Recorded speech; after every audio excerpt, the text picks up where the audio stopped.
Hello ladies and gentlemen, welcome to the December 6th Impact Review. Sorry it's 2 days late. Had a lot going on. So this Impact is actually the go home show for Final Resolution. Let's see how they've done. The opening of the show was a promo. Not everyone likes them. Sometimes I get annoyed with them, but you know what? It's important that you do them for the show, because if you can't do the show properly to build up, what's the point of having the show? So Rude, Kaz, and Daniels are out. They're basically putting themselves over and hyping up the match for that night and their matches for Final Resolution. Okay, not too much of a problem. I would have liked a little bit more of Kaz, because they don't really let Kaz talk much. He did a little bit in the beginning, yes, but it was Daniels who was the one who had to do the last part. Because Rude was in the middle. No, sorry, Rude was at last. Daniels was second. And then Kaz really didn't have much to say. He put both of them over along with Rude, but really there was nothing there for him. So I just feel a little bit like there was something lacking for him. So the first thing that we got is a Joe versus Devon match. Now, I knew ahead of time from what we saw from the last Impact that Joe was going to get Devon. Now, I didn't know what this was going to happen. I didn't know. I didn't know if Joe was going to win or not. I was going into this just with an open mind, because it's hard to say how Aces and Eight is going in that direction. We still don't know who the president is. We don't know who the VP is. We don't see as many original members of Aces and Eight as we used to. Not that many. There used to be a lot of them. Now, from what I can tell, it looks like it's slimmed down to about 4 or 5 of them at least, not counting Devon and not counting Doc. I say about 4 of them who still got the mask on. So how was the match between Devon and Joe? It wasn't a bad match, but the point is, it wasn't even about the match. It was only about, oh goodness, it was only about Devon getting his championship back. So Doc whacks Joe in the back with that hammer. Devon wins. Does this mean that this is going to be boring? No. We just don't know what this is leading to. We still don't know, like I said, who the president is. So this could be leading up into the storyline that makes sense. Having that bit, later you have a segment, and I'm not thinking about the girl who distracted Joe so Doc can whack him in the back. My question is this, because they showed the clubhouse and some nice dancing and nice looking girls there.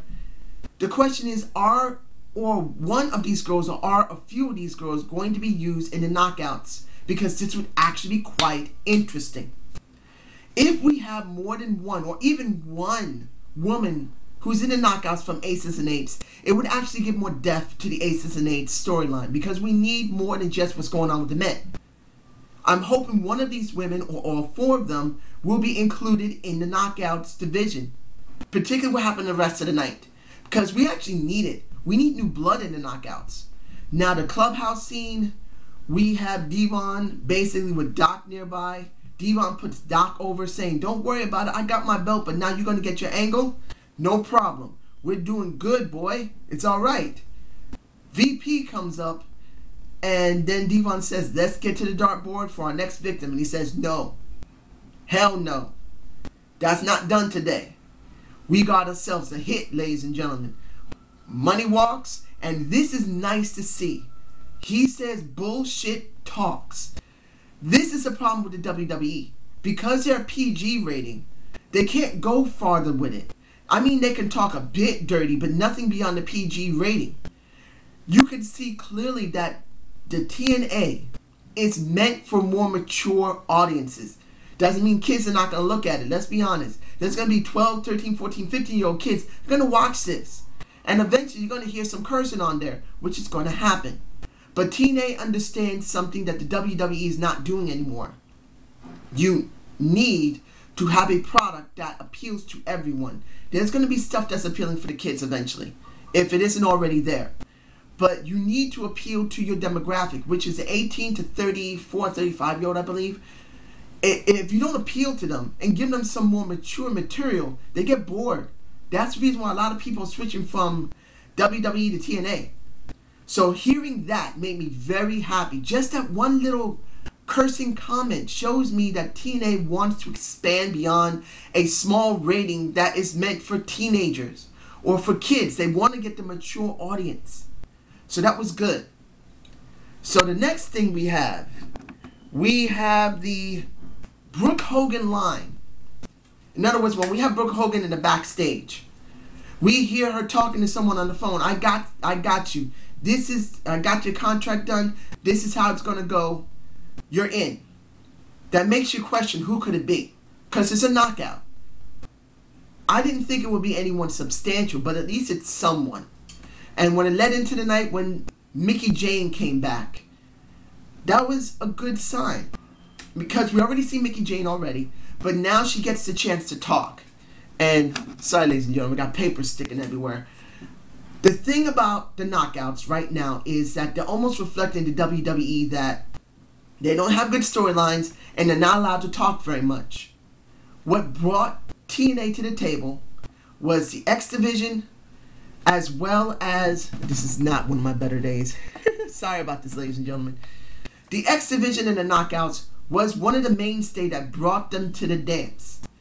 And I'm hoping in 2013 they'll begin to reinvest in that, because they're not doing it. They're not reinvesting in the knockouts. For months, they had not that much going on with the knockouts. They haven't. Miss Tessmacher wasn't bad at all. It was good to see new blood get the championship, but right now it's stagnant. So Mickie Jane doing her promo saying she was out for a while, she had a problem, she came back. And I wish to say throughout the entire night, the crowd was very into the entire Impact. I've heard more cheering from a very small crowd compared to what the WWE gets in their big, huge coliseum of fans. In this small arena that may have maybe 1 or 2 or 4,000 people, where they pack 20 or 30,000 people, if they're lucky to get that many, I'm not hearing as much cheers compared to what I heard tonight. Well, that night. Sorry about tonight. That night, it was very strong. I don't think they needed to use that much canned heat at all. If any. It was that good. When Tara came out, really the Tara segment wasn't that strong. She isn't stuck with a very good stick right now, particularly when it comes with Jessie. But they need to do something with her, so she still achieved what she needed. The surprise with me with Velvet Sky, and I saw the British Fist review a little bit. I didn't get a chance to see all of it, but the part I did see about when Velvet Sky came in, I'm going, Velvet Sky is back and she's going out to the TNA Championship? No way. So when I saw it, I said, aw, damn it. This is too soon. This is what I thought. Too soon. This is what I thought. I would have liked them to focus on Mickie Jane and Tara directly. Yes, it's important to have a Velvet Sky back because we haven't seen her in at least 5 to 6 months. She was pretty hot at one point before she left. Before she left, really, the last few months to last few weeks, she wasn't doing that great. But months before, she was actually getting very over with the people. I would have liked after Final Resolution, the next Impact would have been more better to come back and would have been more better for her to talk. And what the hell happened to her in her face? I saw what the British Fist was talking about. Her makeup didn't look right. It didn't. She looked like she was a clown. I don't get it. Velvet Sky, you could say whatever you want, that she is basically a...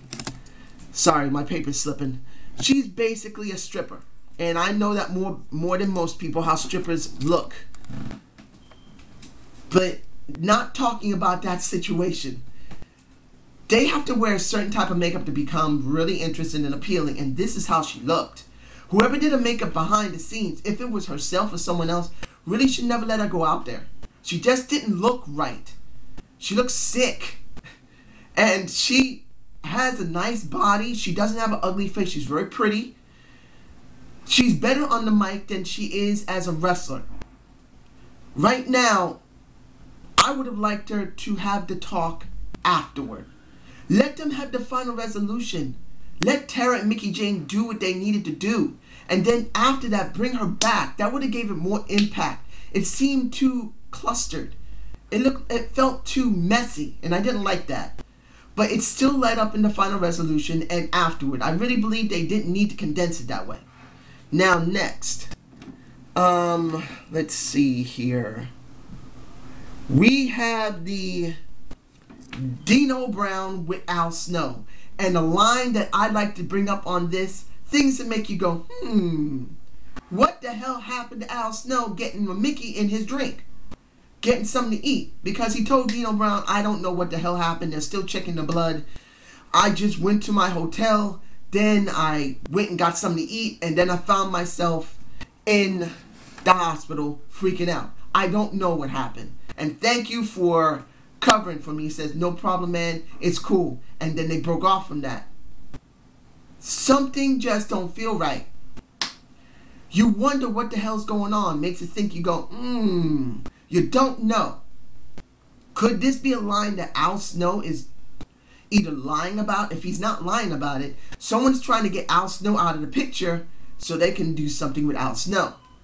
Could it be Aces and Eights? Could it be Dino Brown himself? Could it be someone other than Aces and Eights that wants to get revenge on him? Don't know. Having this little twist is actually quite interesting.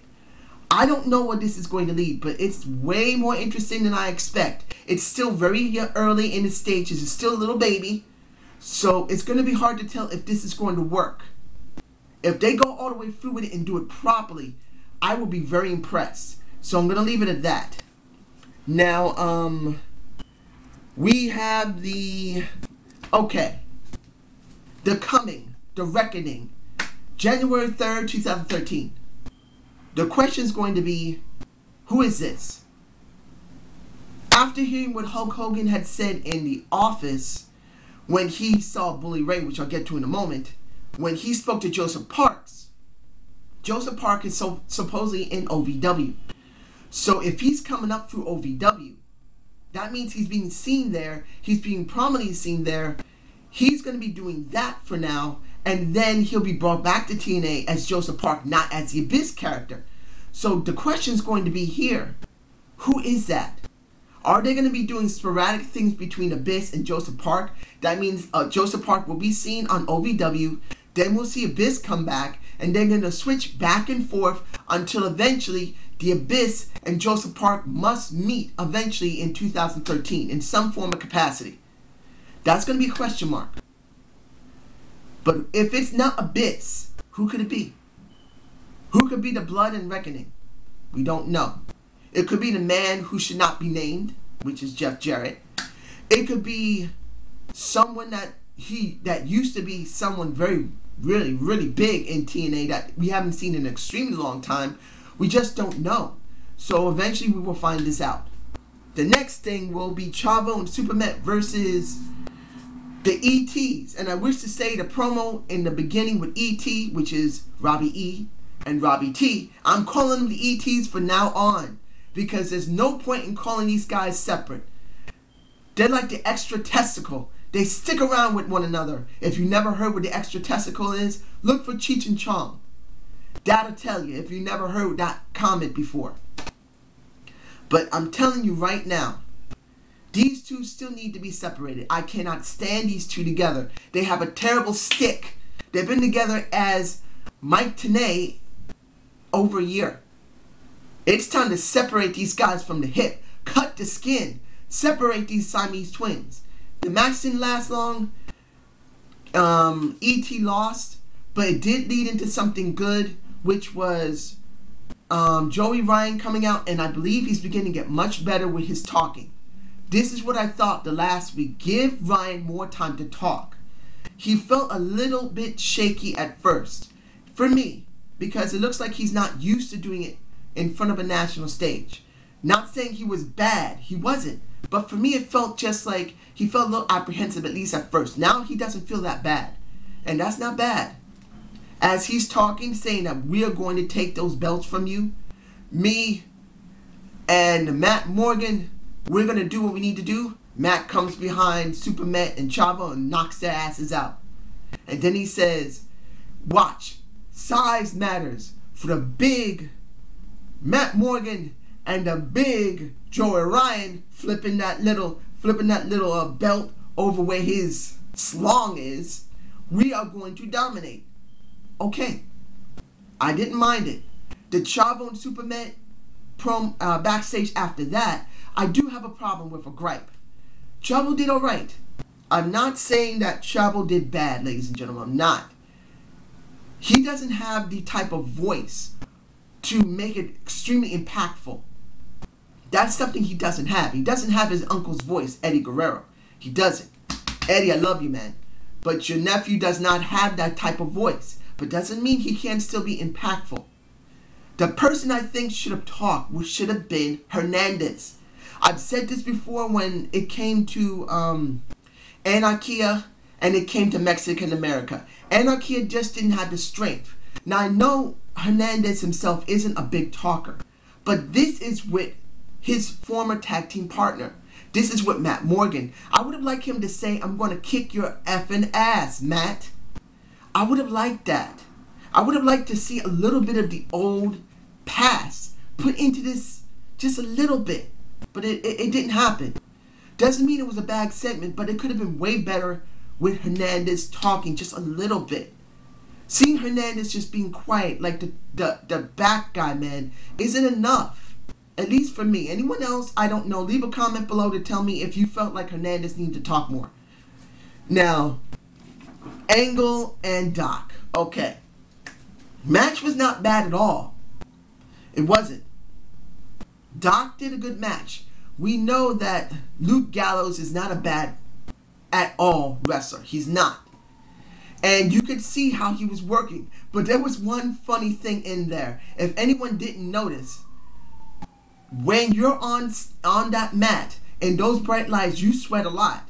So everything you're wearing is going to sweat, including your pants where your butt crack is. Because you can see a huge spot. And I'm not saying I like seeing men's butt, but when the camera kind of focused on it, I'm going like, what the hell is on his pants? Then I realized he's sweating through his butt crack. That was a bit funny. The main reason you could see is because Luke's or Doc's belt broke during the match. They got to remind them to make belts that are strong for big guys like that, because they have a tendency to break them very easily. Because that's not the first time someone's belt has broken like that. He needs to have a much stronger belt. That's like the second time that's happened. But anyway, the match was not bad. You see a very good thing in there about how Doc was able to keep avoiding getting a full lock on the ankle lock. At the end, Aces and Eights comes out, and then the locker room somewhat empties with Joe, with Garrett, and with Wes. And then Angle says, let's have a four-way match. Your four against our four. I felt that the minute they came out, which is okay. At least it's an extra match for Final Resolution, because I saw early Monday there was only 4 matches basically assigned. So here goes another match. Good. I'm happy about that. Next, the as I said before, when it came to Joseph Parks and the bit about 1-3-13, the other half of this is now with Hulk Hogan and Bully Ray. You know, how they structured this is much better than how they structured it in WWE. You may be tired of seeing an angle where there's a romance or some type of love or something. In this case, they're not really emphasizing it. They're not. They're mainly focusing on the in-ring work and how Austin Aries has been insulting and bothering and pissing off Hulk Hogan. This is where it's mainly stemming from. Pissing off Hulk Hogan to get what Austin Aries wants. Bully Ray not letting Brooke get disrespected. And that wasn't bad at all. And Hulk Hogan said, you're not getting a damn match. And Bully Ray said, you're going to watch. I'm going to do what I need to do what I want. And I'm going to get over. I'm going to stop this show. And when they came to the ring, and they have Bully Ray in the ring saying, I'm not leaving here until I get my match against Austin Aries. Aries comes out, does the same thing, says, if you can sit here, so can I. I can do whatever I want. And once you see Hulk Hogan coming out, and the greatest man that ever lives acted like the greatest mouse that ever lived, he said, I'm going over here. You know, that was funny, but I wouldn't have liked to see him be that cowardly. But it does show that he can at least be funny. Let's be honest. A lot of wrestlers don't always have a good sense of humor when they try to do it in a match or outside the ring or their promos. Not everyone has a good comedic attitude. Some of them can be very, very rigid. So it's good to see that Austin Aries has that. Now, what do we have?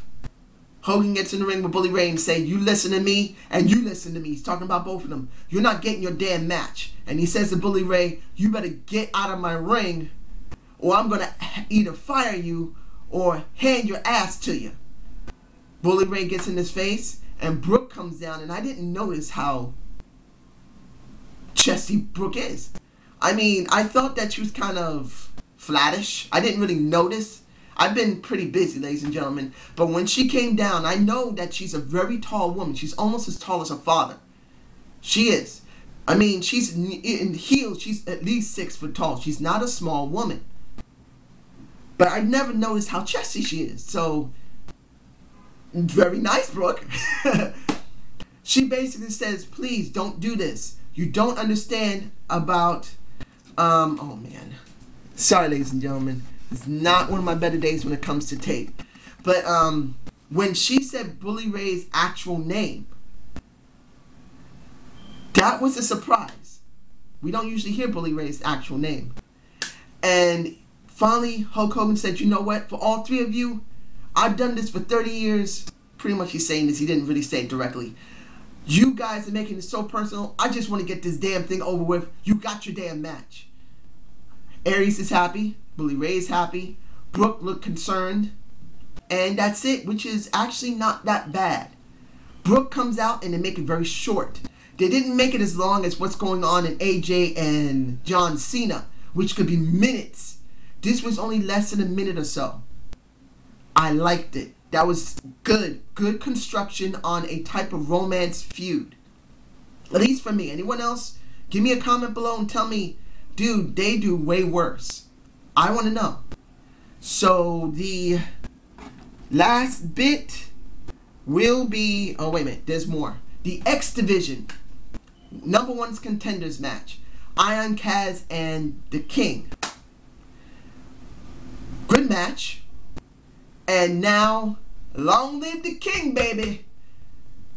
Kenny King finally gets a pay-per-view match and for the title. This is what I was hoping for. I know more than a few people said once he left ROH and the way they were structuring him and doing stuff, they weren't going to do shit with him. And I don't blame you. That's what I thought. I was hoping King would win, but the person I thought would win would be Kid Cash. At least Kid Cash to give something more to Rob Van Dam. Because we've already seen Iron more than a couple of times. Unless he wins it, if Iron was going to be the one who was going to be chosen, then essentially that means Jesse Sorensen was going to come back so they could have their feud then. Because Sorensen deserves to get that title shot. But no, it's Kenny King. Long live the King. He's going to be there in Final Resolution. And I'll tell you how I feel about that in my prediction. Final, the 6-man match. And, oof, wasn't a great match, but it wasn't bad. Kaz, Daniel, and Rude versus Storm, AJ, and Hardy. And what the hell type of pants were Kaz and Daniel's wearing? It made me think of Rico from the WWE or Brutus the Barber Beefcake. That's some bright colors, woof, blows up in your face. They look like they might have almost did a shit in the pants. Sorry for the cursing. But those are the type of pants that the most colorful characters wear. Brutus the Barber Beefcake, Rico. These are the 2 guys that wore those pants that had the most strangest type of attitude. Rico, who almost acted like he was, you know, fruitcake. And so did Brutus the Barber Beefcake. He had that type of attitude, but they were so good in the ring. They had such a good attitude. They had such good stick that it got over. So it's actually quite good to see that Kaz and Daniels have chosen colors and the type of attire that reflects these 2 people. The match, like I said, was not bad. You got Hardy winning over Kaz. But then the thing that I've said already in my last at least two reviews, what's going on with Storm or AJ. This is culminating in a future feud. One of these guys is going to turn heel. I don't know which one yet. It's hard to say. I don't think Storm is going to turn heel. This match and final resolution between Daniels and AJ may culminate in him turning heel. If you actually have Storm turning heel, then Storm won't have what he deserves, which will be a world title shot as a face. He deserves that, getting that belt back as a face. But if they turn him heel and let him go after the belt after that, it would make sense because they're not going to give the belt up from Hardy yet. They're not. I don't think they're going to abandon it that easily. But this is not the predictions, ladies and gentlemen. I will give my full thoughts on that soon. Hopefully today. So I hope you like this review. How do I rate this? B+, actually. This was not a bad show. It didn't have a lot of matches, but it did lead up in the final resolution and also continue storylines that will go into resolution and afterward. I really believe this is a way better structured show than what the WWE has been putting out. If you say it's not as good as the ones beforehand in TNA, I can understand that. They're not perfect. TNA has not done always great when it comes to structuring their shows before the pay-per-view. But let's be honest, we're getting a way better product. And they're going to slip and slide as sometimes they're going to, like any promotion. And you're not going to like everything that goes in the show. But this is not that bad. So I hope you like the ZANE'S view. Subscribe and comment. Give me your thoughts. Give me your feelings. Give me a subscribe. And take care, ladies and gentlemen.